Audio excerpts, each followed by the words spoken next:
And let me share my screen. Okay, so also for the chapter 2 recording, that's up. So it's pretty long. I don't know if you guys had a chance to listen to it, but make sure you do if you have not listened to it already by Wednesday, okay? Because I'm sure there's going to be questions, and there's probably, you know, I can spend time going over things, even stay on longer or set up another meeting time on Friday or something like that to go over more of that. So that's there, right? So the first part, I believe, is like 45 minutes. The second part is like an hour, okay?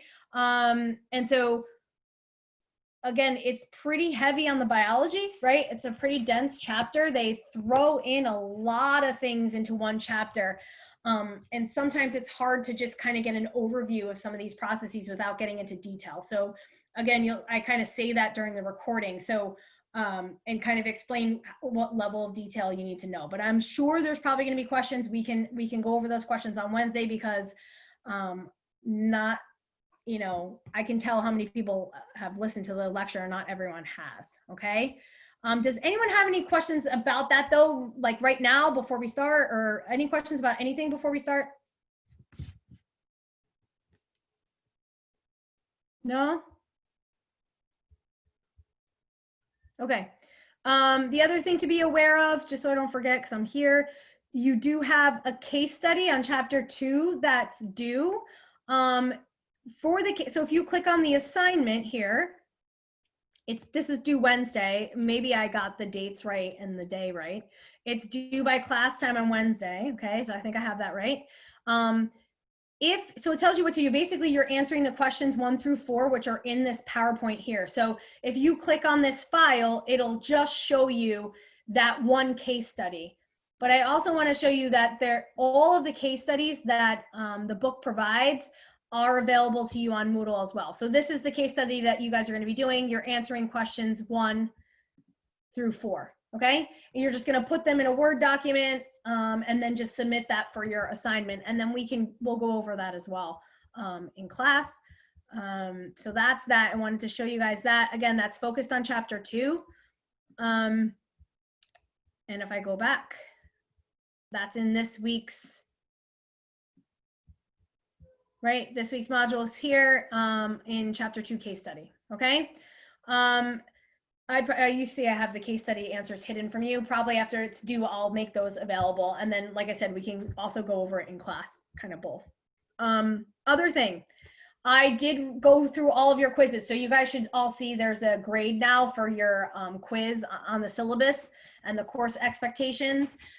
I will make a sort of formal, I'll send out like a formal email in terms of how we're going to proceed next week on Friday, just in case something changes with the remote status or whatever. I don't want to say anything right now and then something changes. So I'll let you guys know. But as far as I know, again, it's only Monday, we're going to be moving to, you know, the in-person next week. Now, there are many of you who chose in person. Okay, so that's why I had you guys do that, so that I know. So in fact, like 73% of you versus like, you know, 25% or whatever that kind of chose to be remote. Now, with that said, at least for next week, what we're going to do, we will definitely meet in person on Wednesday, as long as everything proceeds. However, I think Monday will still be via Zoom, okay? I have to figure stuff out on my end personally too, because of personal things as well. I.e. my kids are home instead of being in school. So I'll figure that out. And like I said, I'll give you guys kind of, we'll send an email on Friday to let you know where we're meeting. That's the other thing, because the number of you is very high, I have to make sure that meeting room that they put us in is appropriate. Okay, so that's why I'll let you guys know exactly what we're doing on Friday, okay, or by Friday.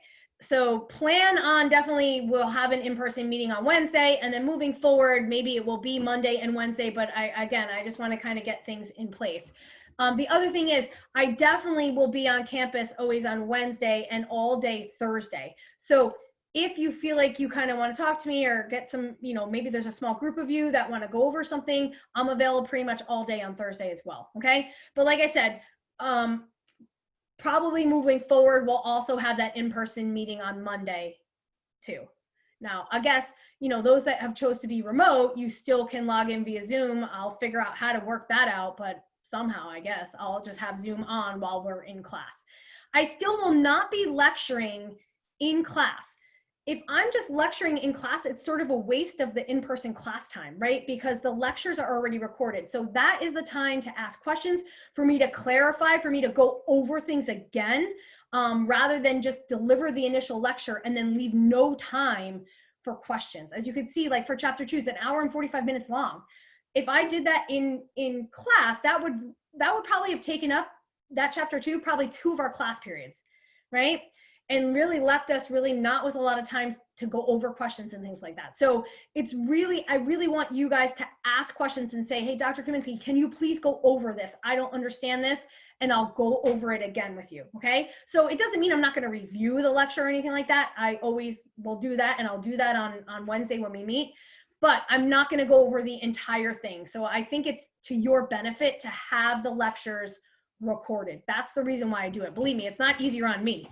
I'm spending the whole time lecturing and then still the class time, right? So it just gives you guys, I think, it gives you a little more time for us to do other things that can help us learn the material, okay? So that's the reason why I'm doing it that way. Does anyone have questions about that? Or comments or anything? Nobody? Nothing?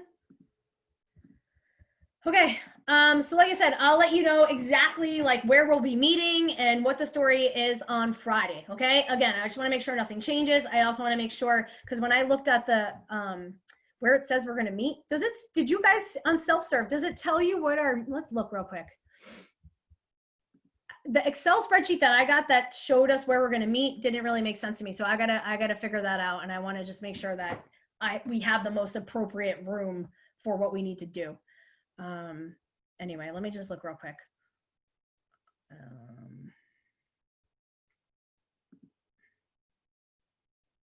Oh, it has us in Henderson Hall 121. Well, that can't hold as many people as want to be in person. So this is what I mean. I have to figure that out. Okay. So I will get you that, and I'll let you know exactly where we'll be meeting for next week. All right. So let me go back here. Okay, so let's go over that paper. The review article, right, that we all were going to read, and I didn't really give you a formal assignment. However, we will be adding some answers to our discussion forum or our question and answer forum. But if we take a look at this paper, there's a couple things or a couple questions that I'll ask you guys now, so that we can at least have a little bit of a discussion, though it's a little hard to do on Zoom, but it worked well this morning. So for the first thing, I guess, if you kind of take a look at the introduction, right? Well, you know what, let's back up.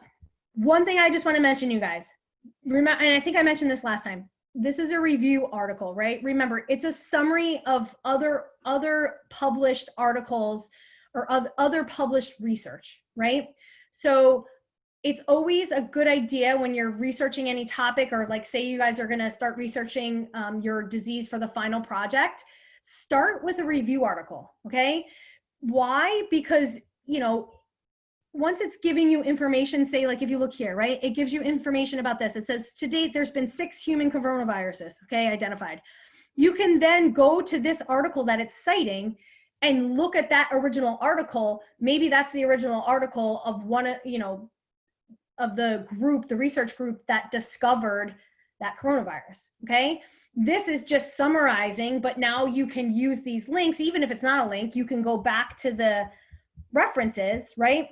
And find those articles, okay? Otherwise, you know, you would have to go into some search engine and be searching these things. So it's nice to have the review article first, get a little bit of a summary, and then you can read more about a specific topic if you want to, okay? And then they're gonna provide those sources, right? So that's why I started you guys with a review article. I don't know, somebody wanna just tell me sort of initial impressions? It was short, I think really easy to read. What did you think about it? Did you learn anything from it? Was it useful? What do you think? Somebody chime in and just tell me. Any initial thoughts?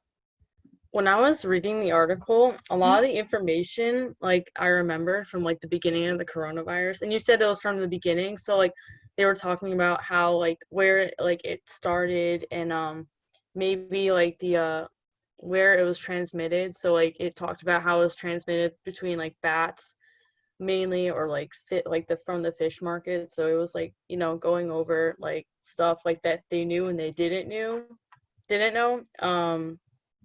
Well, It was just like a lot of like, you know, like it just like if I felt like I was like just like watching like the news from like a couple months ago. It's like everything was pretty like much like, you know. you hear, so that you could bring up a good point, right? The reason, again, why I like to expose you guys to this is primary literature, right? This is written by a group of researchers. And yeah, we hear things on the news, but the idea is if you hear something on the news, they just say, oh, it came from a bat. Well, first of all, that's not even really, maybe there's support for it, but you might want to go and look and say, okay, well, how did they find that out, right? What do we really know about that? Because I think you're right. A lot of the stuff is kind of stuff we heard, but now you're going to actually get that primary information to see really what do we know, right? And right. So if you kind of look down here, and this is actually something that I was going to bring up, it talks a little bit about hosts, right? And sort of transmission between animals and humans. And one of the things that you can do, right, if you look here, right, it says confirmation of whether whatever blah blah is transmitted directly from bats through an intermediate host. Now these other articles here will talk more about that specific topic, right? So if you click on, say, this link here, I actually already even have it pulled up because I thought it was kind of interesting to read to see how did they discover that, right? How do they know? And so this is actually a Nature paper, so which is a really high impact journal.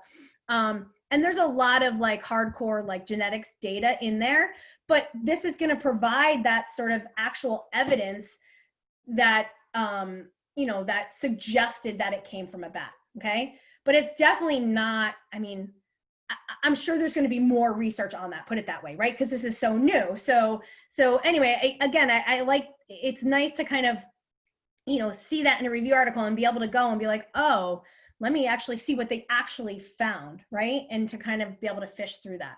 So good. Thanks for bringing that up. So what are some other impressions about this? And the other thing is right. It was published in March, and it's really summarizing the cases that were in that Wuhan area in China, right? And so of the kind of whatever the earlier on cases, and really not talking about any of the cases in the United States or anything, right? This is all referring to that sort of data set. Anything else? Something else somebody wants to add? I enjoy reading it a lot. I think ever since this outbreak occurred, one of my favorite shows now is NBC Nightly News. And also particularly reading about the treatment and prevention area of the article. If I was reading it back then when it was first published, I would still be like, scared, like reading there's no like available treatment.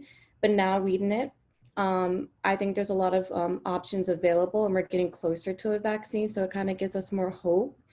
But like, comparing it versus like, when it was first published to now, like there's a lot of more information, and just looking back how much like we progressed, especially in each nation. Mm-hmm. And then I was also, you said this is mostly about the origin of China. I'm not sure if it mentioned somewhere in the article about, people getting the virus again, like a second time of it. But I didn't see also an article, but I heard on the news about another strand similar to the coronavirus being a part of people who were once affected with this. So I thought that was like something I was looking for to read about in the article, like just anything about it or if it existed back then. But I enjoyed reading it a lot because like I think this is a time right now where we're really like involved with learning about this virus. Yeah, good. So it kind of so it talks a little bit though about like different strains, right? I mean, well, one, in the beginning, it's sort of introducing the fact that you have all these different categories as a coronaviruses. And also the one thing that I guess I didn't really realize, maybe I kind of knew, but maybe not. But in 2003, I mean, it mentions, right, that there was the SARS-CoV virus in 2003. This one is called SARS-CoV-2 because it's not the one from 2003. It's another one, right, in 2019. So, and it probably is a different strain, right? So that kind of gets at one of my questions actually that I wrote down here is how do these new strains emerge, right? Like, why are there different strains, or what do we mean when we say there's different strains, particularly of a virus? What exactly even is a virus? Why doesn't somebody tell me that? How would you describe a virus or define it?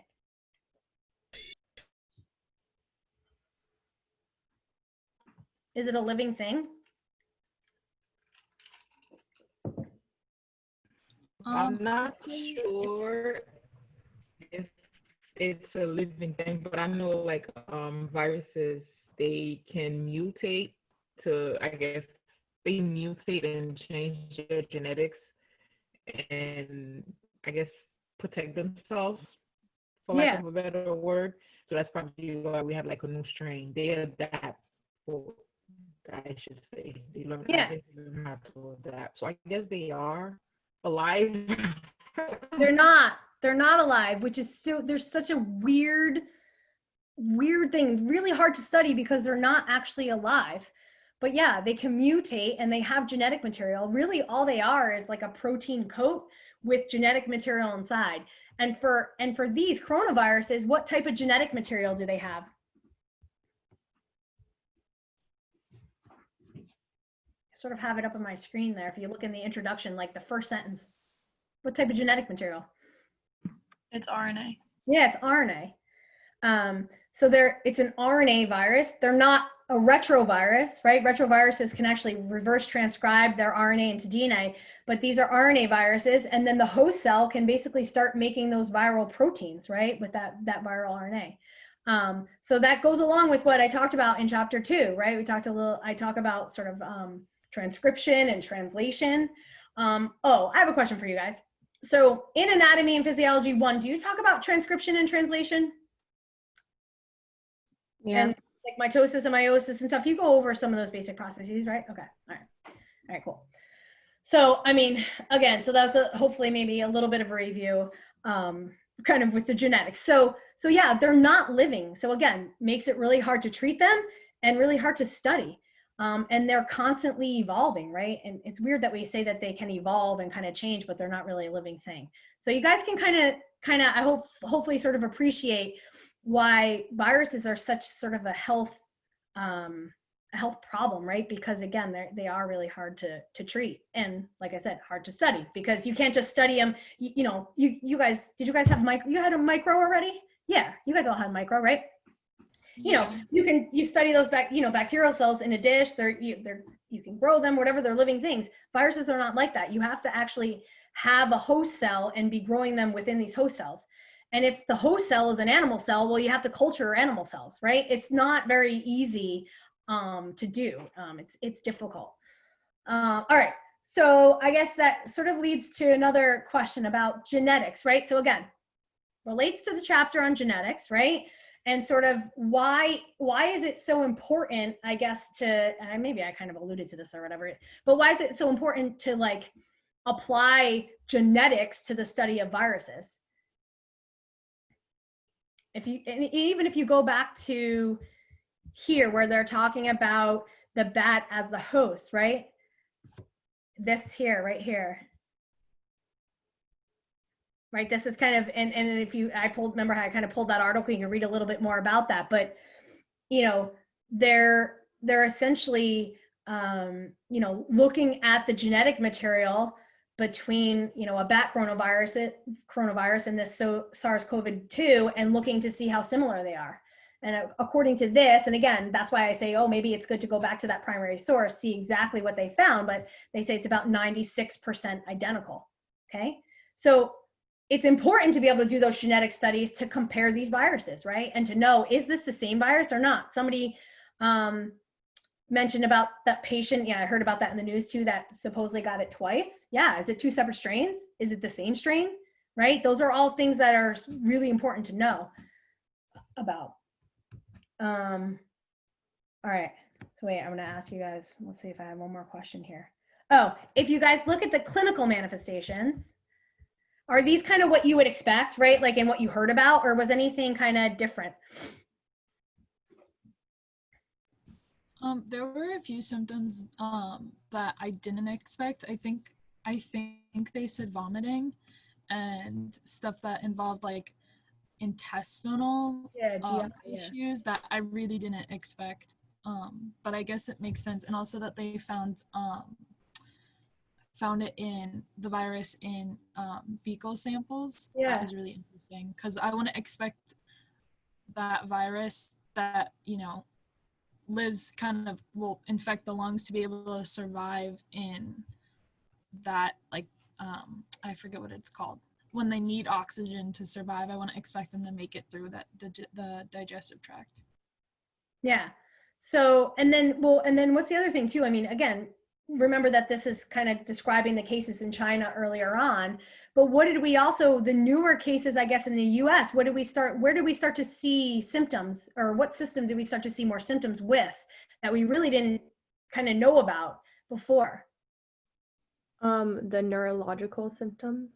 Yep, that. And then also what else? I don't know if this is what you're looking for, but changes in taste and smell, like absence of smell or absence of taste. True. Yep. What else? Cardiovascular system. Yeah, remember like blood clots and stuff like that, right? And there was patients that had strokes because of these blood clots. So there's definitely, and they don't really talk much about that because maybe they really didn't see it in the cases that were earlier on in China. So that's probably something that we'll pull an article about too, because that's super interesting as to kind of how or why that's happening. I don't know, we don't have answers for any of this, but you know, we're going to keep learning more and more. So I just wanted to kind of, there was something else with this symptoms too. Oh, I know. Just like in terms of some, what would you say kind of, I guess based on this, what is their sort of most common symptom here? I guess they have fever, right? Fever. Oh, yeah. Yeah. And so, and in here too, they still do say that for the most part, fever was pretty prevalent in the infections. I don't know if that's still true, right? Who knows? That's the thing. That's why it's so important to really get all this data, because I think it's been changing. And did it change because it's a different virus, right? A different strain? Who knows? Is it just because of the, I don't know, the sort of genetic components of the host, the people that are being infected? Are they different? And then that's why it's you know what I mean? Right? That's another thing to kind of think about too, in terms of kind of what might predispose you to having a more serious infection versus a less serious, right? What are some of those host factors that could be involved? And that kind of leads me to one. So your next article is actually going to be kind of looking at an article that is along those lines. So I'm going to show you here. So this article, and again, I haven't read through it completely, and it is a review article again, talks about the role of host genetics, right, and susceptibility. So this is kind of now not talking about the genetics of the virus, but the genetics of the person, right? And that's, you know, we talk about that in this chapter, in chapter 2, or talk about it in chapter 2, you know, how you have a lot of genetic disease, or a lot of diseases in general, right? Always have this genetic component, right? Or you have this genetic predisposition to developing something. And then if you're exposed to it, you may or may not, right? And so this is no different, right? Or even viral infections in general, there may be a genetic component. So that's the lead in to our next article. And what I'll do for this one though, is I'll put it up as an assignment, and I'll put specific questions that you'll answer in the assignment rather than in the discussion. But I just wanted to kind of do the discussion forum as just another way of just sort of thinking about and adding and answering questions. All right, so if I go back to that review article, is there anything else that anyone wants to add? I have a question. Sure. I don't know, because we haven't read it, but is it going to talk about vaccination, or what the scientists are looking for every strand? What, the article that we're going to look at? Yeah, is that talking about the vaccination? No, it's more of what types of genetic, I guess, markers or factors they might see in patients that developed the disease, or what might give you, or what might provide sort of a predisposition to developing symptoms with COVID or something like that. It's more of that. So it's more of looking at specific areas in the DNA of the host to kind of like, again, I don't know if you listened to the recorded lecture, I talked about like things called SNPs, single nucleotide polymorphisms, where there's like a specific little genetic change in a certain area. And you'll see that same genetic change in the group of patients that had severe symptoms, right? Versus it not in those that didn't have symptoms. It's more along those lines. Does that make sense? Yeah. But I just have another question. Yeah. Sorry, but No. what's your opinion on, like, I know I saw on the news, like, people are using, like, the plasma of recovered patients. Yeah. Can you explain on that? I don't know. What's your opinion? I mean, the idea is that it's going to provide immune related factors that would help your body fight the disease, right? Because that patient that had it, their body then produced those immune cells and the immune response specific to the virus, right? So it's kind of along the same lines as thinking about how a vaccine works, except obviously it's sort of after the fact. Does that make sense? Right? Mm-hmm.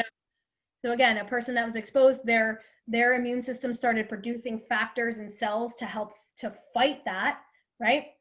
And so then you can then give that to those patients that are now fighting it because some of those factors and cells are there.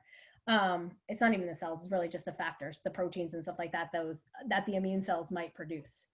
I don't know, that much about it, and I haven't read that much of the research, but that's definitely something, to go and read a little bit more about, right? So that's the one thing that again, kind of overarching thing I want to bring up. If we hear things kind of from the media or from these secondary and tertiary sources, I think it's our responsibility as clinicians or as scientists or as, just students studying nursing to go to the primary source and actually read that information and see what's really there, right? Rather than kind of just saying, oh, I heard this.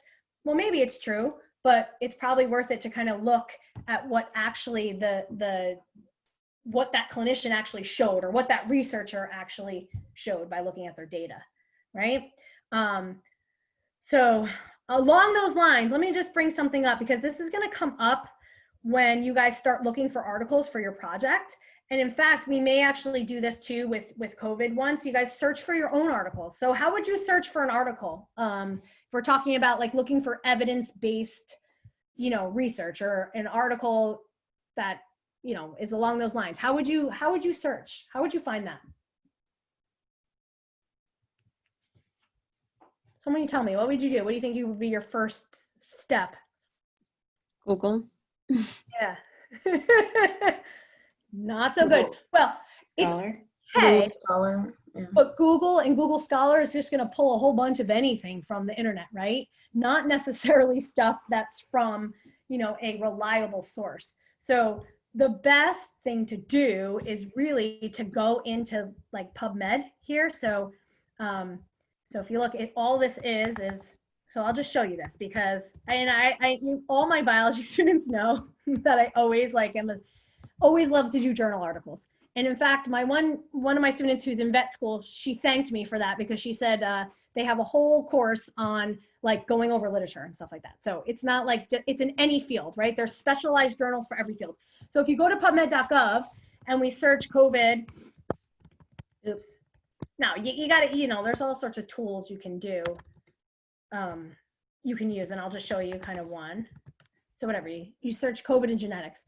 So what PubMed does is it pulls from any medical or scientific journal that's peer reviewed, right? So these aren't just like, not, on the internet, anyone can write anything. Here, you have to send in your article to a bunch of reviewers that are fellow scientists or fellow clinicians to review your work before it's published, right? So these are all reliable sources. So that's what I wanted to just bring up. So when we're looking for articles, say I ask you guys, all right, go find an article yourself about COVID, whatever topic you think is interesting, and then, I don't know, write a summary about it or something like that. You want to start here, okay?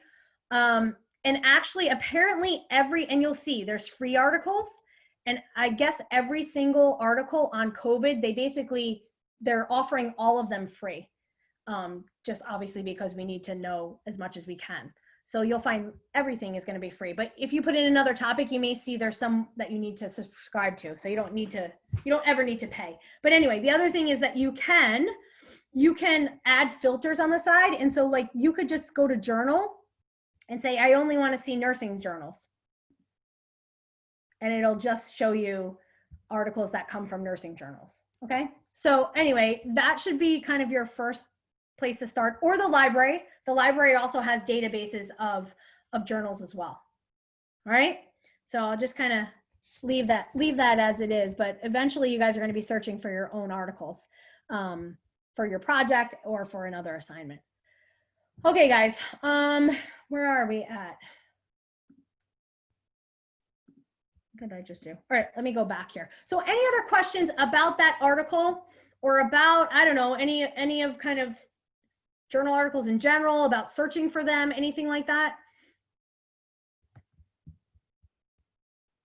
All right, so remember, there's a big difference between a primary source, again, that's written by a scientist, that's written by a doctor, versus what you hear, you know, on the news. Okay, a lot of times it's pulled from that, but sometimes things get lost in translation, right? So just remember that, and remember that it's your responsibility to really find the accurate information. All right. Okay. So like I said, for chapter 2, you know, most people haven't really listened to that recorded lecture yet. Please spend the time and do it. So we'll probably end a little bit early so that I can give you guys time right now to go and do that. If you've only, you know, if you set aside time for today for our meeting, well, let's use some of it to really listen to that recorded lecture and take notes on it. Okay. I think I said that I was going to have you guys like share your screen and show me where you're at in terms of the notes that you took on that review sheet, right? And remember, that's here. So we kind of started with chapter 1. You guys, we broke into groups, right? And we were adding stuff there, fine. But now you need to do the same thing for chapter 2, right? Write in some notes in chapter 2. Eventually, you will be submitting this as an assignment. Okay, so if we take a look, I'm just going to open up the chapter 2 real quick. All right. So I guess as I pull this up, is there anything kind of right now that somebody, I don't know, might want me to go over?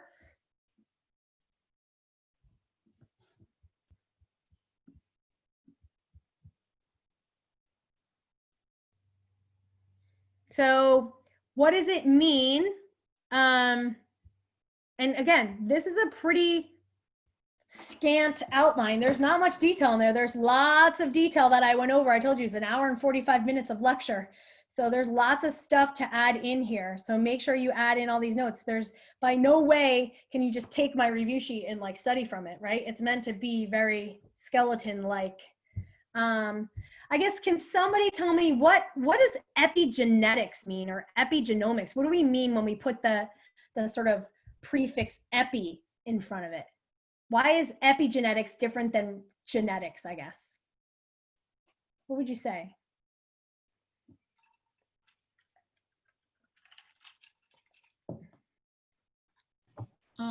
Epigenetics has to do with modifications that will affect gene expression. Good. Epigenetics has, go ahead. Yeah. Yeah. I was just going to say it's not the DNA itself. Good. It's not a change. It's not about changes in the DNA sequence, right? You're right. It's about modifications that occur that then can be passed on. That's the thing. I mean, that's where the genetics parts comes in. It's heritable. So those changes, even though they're not changes in DNA sequence, can then be passed down through generations. Yeah. So I think sometimes that's a difficult kind of concept to conceptualize. That's using the word twice, but it's sometimes a little hard to kind of understand what that means. That's a good definition though. If I mention, or if I say something like a autosomal recessive disorder, what is that? And so again, it's just really like, you can add in a lot of details here. What do we mean by an autosomal recessive disorder?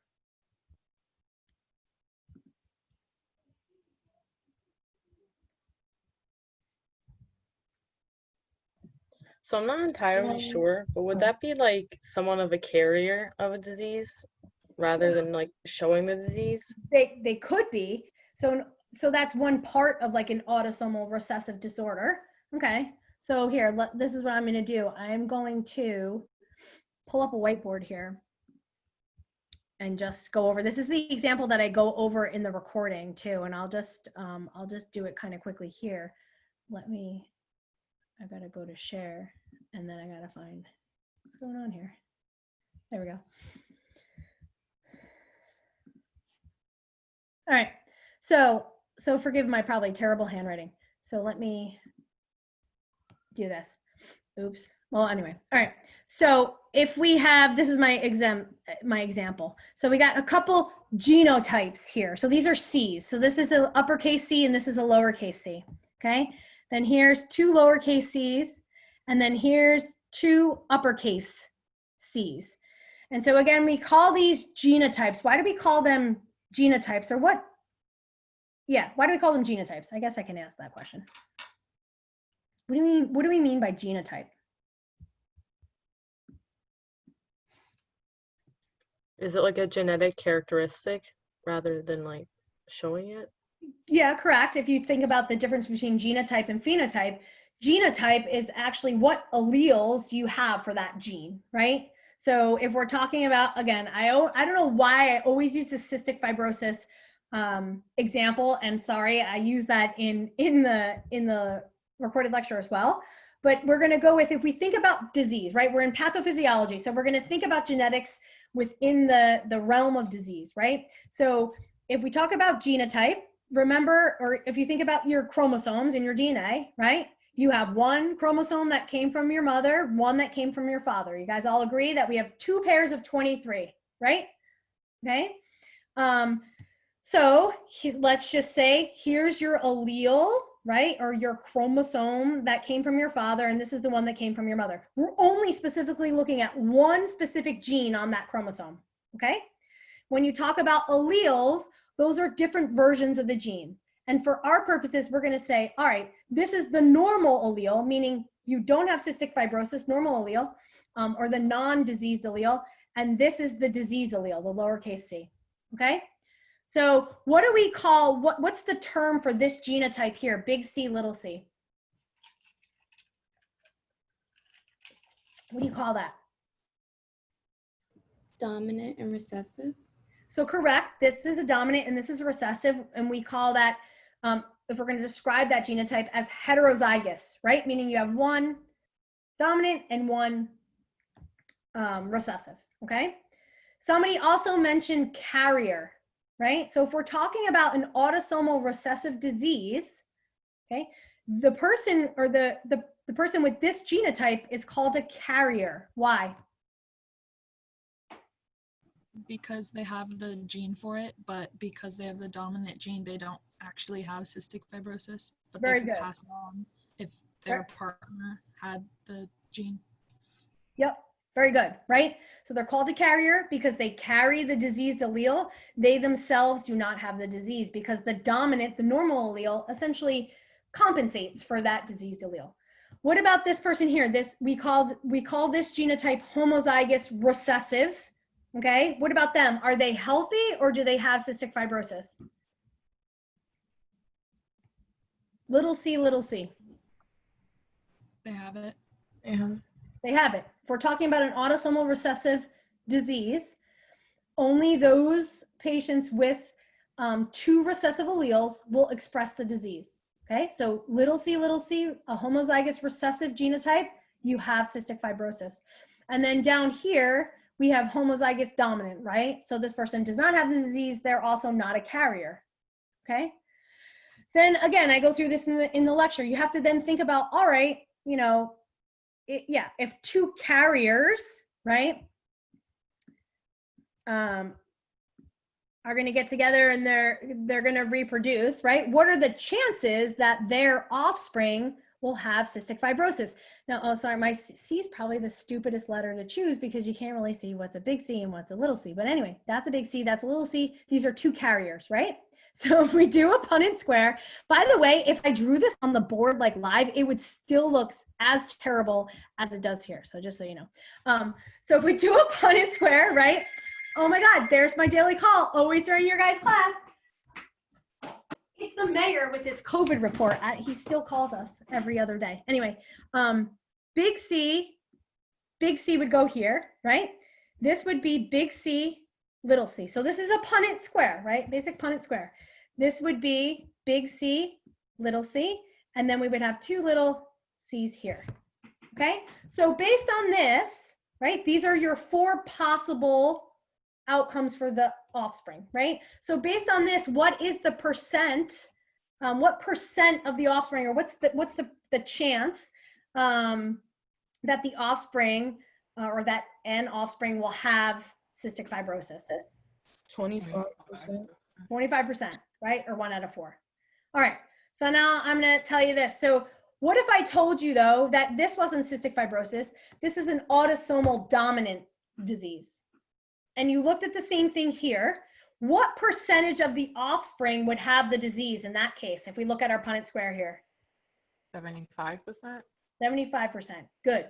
Because just one dominant allele, you'll have the disease. The only, you know, offspring that doesn't have the disease is the recessive, right? The homozygous recessive.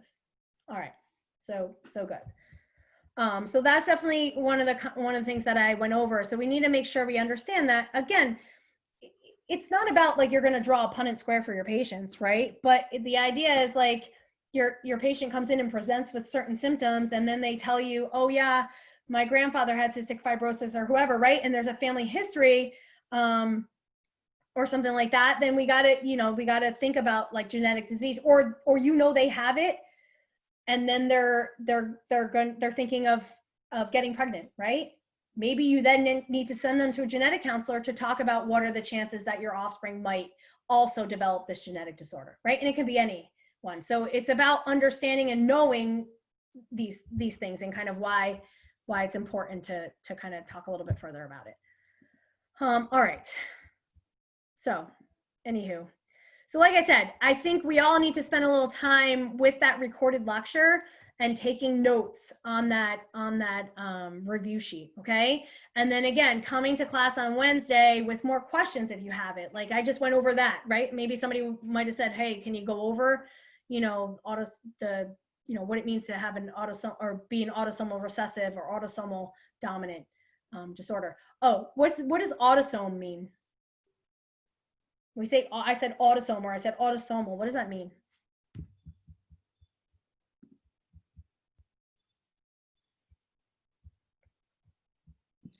It presents on the non-sex chromosome. Correct. It's on the non-sex chromosome. So we said everyone has 2 pairs of 23 chromosomes. The 23rd one are the sex chromosomes, right? Either 2 X's or an X and a Y. The other 22 are autosomes, okay? And if you talk about diseases unlike cystic fibrosis, where you're talking about like chromosomal abnormalities, right? What's the big example of a genetic disease that's caused by an extra chromosome? Down syndrome. Down syndrome, right? What chromosome? Is it the 21st? Yeah, 21, right? So we say trisomy of chromosome 21 means there's 3 chromosomes instead of 2, right? And there aren't that many examples of autosomal diseases that have chromosomal abnormalities, because a lot of them aren't tolerable, right? A lot of them, the embryo would end up being, terminated early, or it would just be aborted early just naturally, right? Or, they don't really live past birth and things like that. So there are not many diseases that are, like I said, involve chromosomal abnormalities of the autosomes, right? But there are actually a lot more with the sex chromosomes, things like Turner syndrome and Klinefelter, okay? Those are and there's other ones as well. So I just wanted to kind of bring that up too, the difference between autosome versus the sex chromosomes.